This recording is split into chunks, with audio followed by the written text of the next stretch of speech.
Rasmus, Rasmus, go Rasmus, go Rasmus, go Rasmus.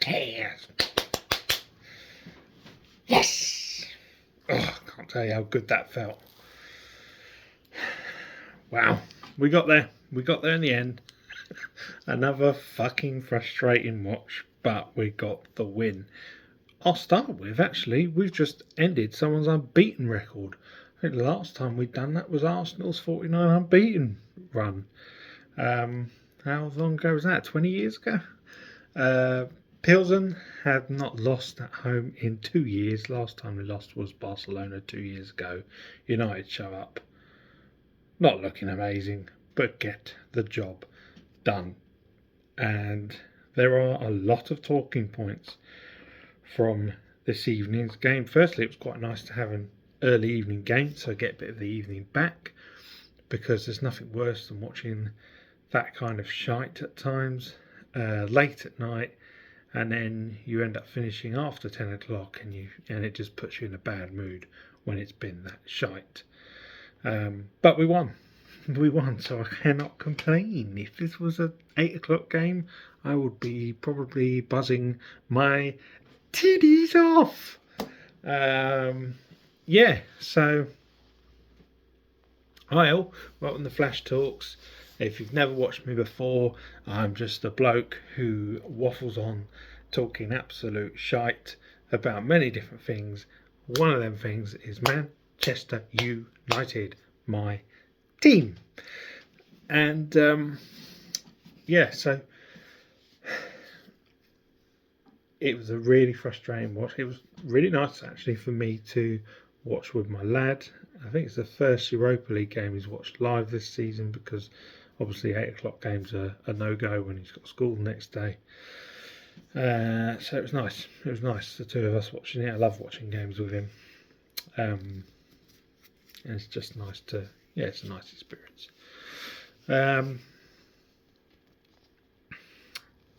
So I'll start with the hugely positives. Mr. Rasmus, as I said. Man. Critics, sit down. Sit down. Sit down, I tell you. Sit down. Don't know who he is. Right. So you sit down and you listen to what I have to say. I did not know this until after the game. Well, I wouldn't have known it because of the goals. But he has just become United's first ever player to reach 10 European goals before hitting the age of 22. I must admit, between last season's minimal time we had in the Champions League and this season's Europa League, his European form is good. It is good. If hopefully we can transfer that to the Champions League, and it'll be really nice. Tick some boxes. Let's get things going. Did I just say Champions League? I meant to say Premier League. If we can transfer his Europa League energy into the Premier League, we could be onto something here. So that's one talking point. The next positive talking point, because I'm going to get to the negatives, don't worry, they're coming. I know people like to tune in to see me kick off.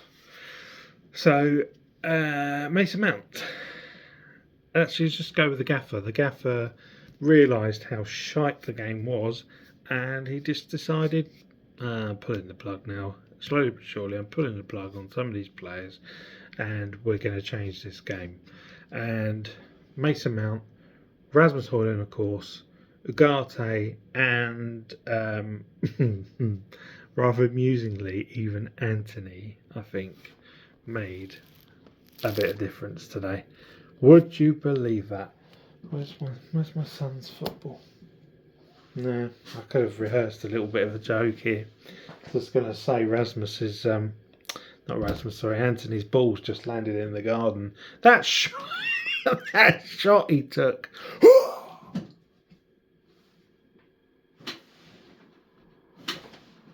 Where's it gone? Wow. Typical Anthony though, world class. He's the absolute go to the game. We all know that. clip that up. It is true. Anthony is the GOAT.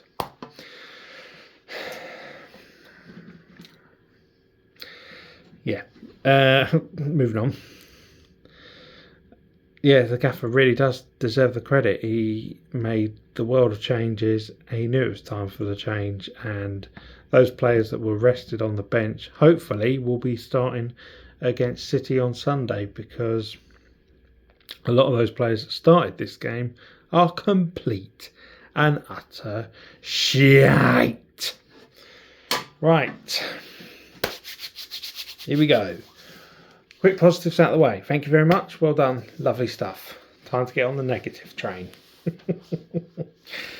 Andre Onana. Onana. What's the name? Onana. What's the name? We all were singing that when he signed for us. We're excited. Onana. What's the name? Onana. Can you fuck off now? Good Lord. Good Lord. He's back, folks. He is back. Andre Onana. I firstly want to apologise to myself for my previous episode, because I said he deserves credit for how far he's come on this season. He's now had a car crash. I don't know what the fuck that was. Where I can't even say footballing IQ. That was just so basic. You could tell your defender was not ready for what you did. Oh, don't worry. I didn't just have a sudden orgasm. I don't know why I stopped like that. Moving on. Onana. Oh, please, just either go back to what you were doing, or let's just get you the fuck out, because I can't cope with this every week again. Not again. And Rasmus got you out of jail today. Moving on to my absolute favourite person to talk about. What the fuck was that voice all about? Marcus Rashford.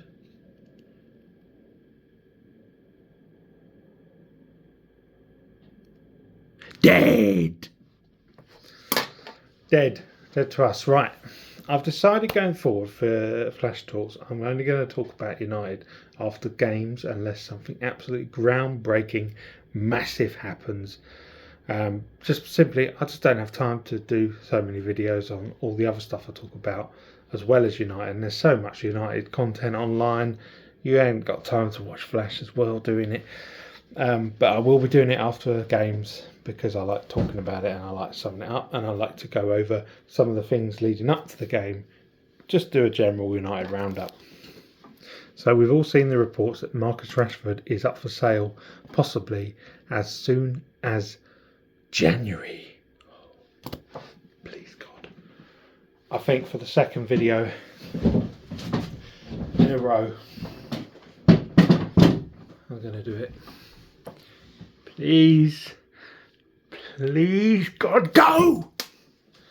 Please. Now, I've seen some people pointing this out, and no doubt mainstream would pick up as well.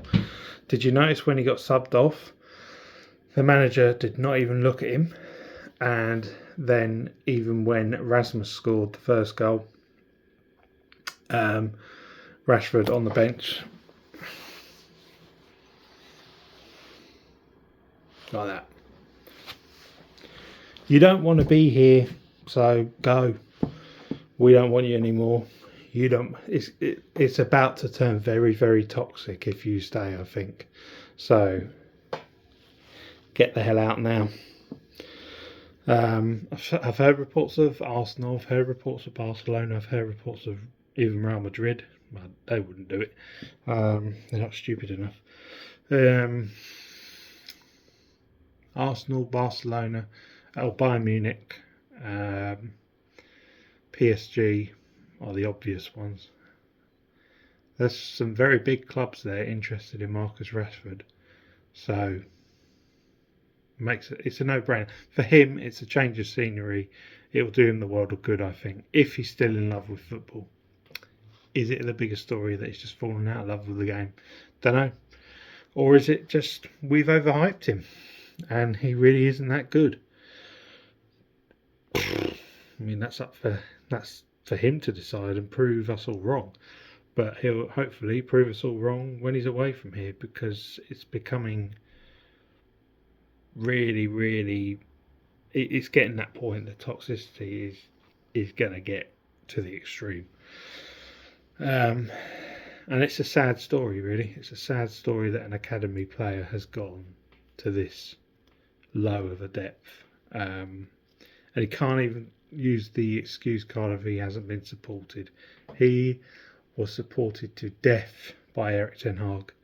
He was supported to death by Ole Gunnar Solskjaer. Jose Mourinho basically knew that he wasn't good enough. Why didn't we listen to him back then? So, yeah, I mean, and for me, the story tonight is the manager knows he's not part of my plans going forward. I think the discussions have already been had with the club, hence why these reports are coming out. He has to go. It's as simple as that. For us to move forward, for him to move forward, for everyone, he has got to go. Bye-bye. Okay, go through every player. I quite liked going through every player last time. Like I said before, I don't normally do it, but I'm going to do it this time. Andre Onana, shite. I'm just going to do quick one-word reviews. Mazraoui, good. De Ligt, much better. Martinez, good. Dalot, poor. Bruno, poor. Casemiro, poor. Malacia, average. Ahmad, the saviour is here. Rashford, moving on.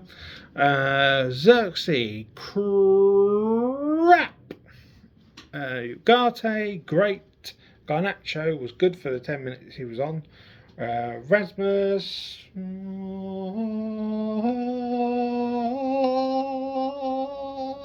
thank you very much. Mason Mount, very good. Up to 5th in the Europa League. Now, if you disagreed with any of my decisions there, please let me know in the comments. I'd love to know.